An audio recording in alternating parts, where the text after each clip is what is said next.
National program that helped colleges find high-achieving students from low-income backgrounds is no more. A lot of you may have heard of the College Board. They administer the SAT. Well, it has shut down its landscape tool. It was a tool used by colleges to identify high-achieving students from disadvantaged backgrounds. It originally introduced it in 2019 as the adversity score. But after the 2023 Supreme Court ban on affirmative action, it was rebranded as Landscape. It gave admissions officers this dashboard of community-level stats like income, crime, education levels.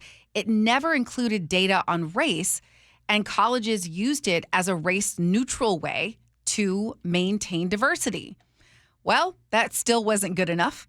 The move, so it's gone. And, the Trump administration has vowed to crack down on racial proxies in college admissions. So they thought this was a racial proxy.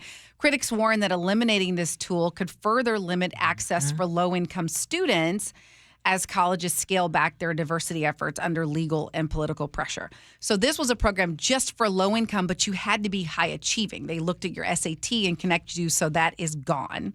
So then there was this other program that in years past my daughter would have qualified for, and then this year they scrapped it. And it recognized top-performing Black, Hispanic, and Native American students. And so it opened the door to recruitment, other things. And so it just connected colleges to these students who were performing well. So now the only categories left are students from rural areas, small towns, or first-generation families, plus a new slot for kids who score in the top 10% of their high school on the PSAT. Now, my daughter did get that one. She got the top 10% of her high school. Mm-hmm. Well, let me just finish this, and then I'll tell you the issue I have. And the College Board did acknowledge this is a reaction to legal and political pressure after the Supreme Court and, of course, the threats from the Trump administration. So two programs, because here's what I'll say. We keep hearing we want this to be about merit. Mm-hmm. And in both of these cases, low-income and minority students who were high-achieving, merit, but just helping colleges find them, and that's not okay. So then I'm like, what is this really about? Right. So let's go to this whole landscape tool, and why should it be important that a college would try to find and look for students who would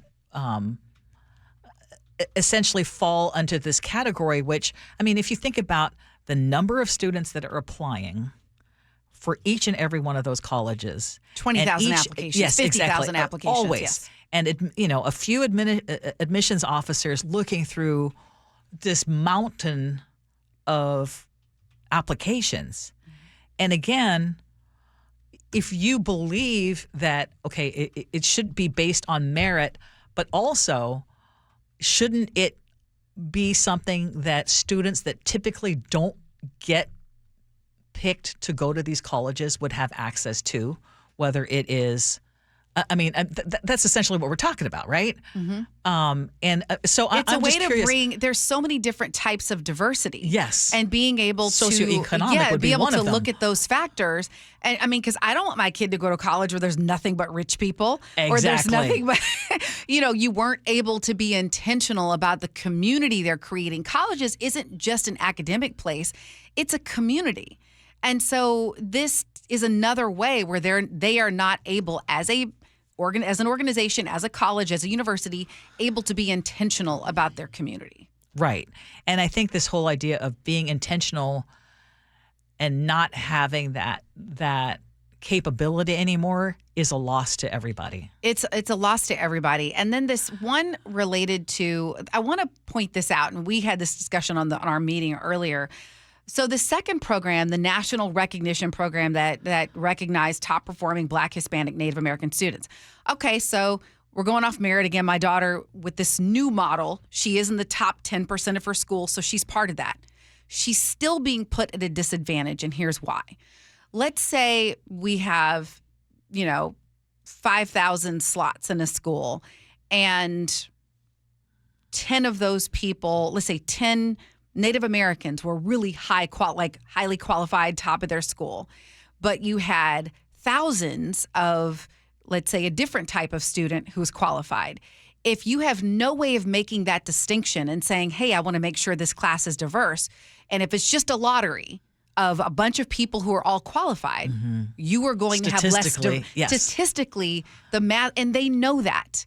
And they know that. The people who are, they know that, because all of this, can I say BS on the air? It's BS. They keep talking, because these were all merit-based programs. They looked at your SAT scores and elevated you. So it really wasn't about merit, was it? It was about creating more opportunities for people who look like you, for people from your socioeconomic world. To put that in terms that maybe white people can understand, right? Because I know there's this perception out there, because I certainly had this growing up, that all you had to do was be black or Native American. I get so tired of that. And you'd get in, which, I mean, statistically, it's obviously false, because if they're still underrepresented, then it's obviously not true. Look at the numbers. Think of it this way. Can we all agree that, you know, it's probably important for a kid who grows up in, say, Darrington, doesn't have a lot of possibilities, right? There's not a lot of economy there, just logging. It'd be important for a kid from Darrington to go to college. So they're letting kids who are high performers in Darrington go to school under this program. They're continuing to let them. Now, let's say you took that program away, and that one Darrington student with the exact same scores as 5,000 white kids from Seattle applies to college. What are their chances of getting in? Yeah, the kid from Darrington statistically is not, zero. Yeah. But had the qualifications, but no way to identify the kid and from Darrington. distinguish themselves. Yes.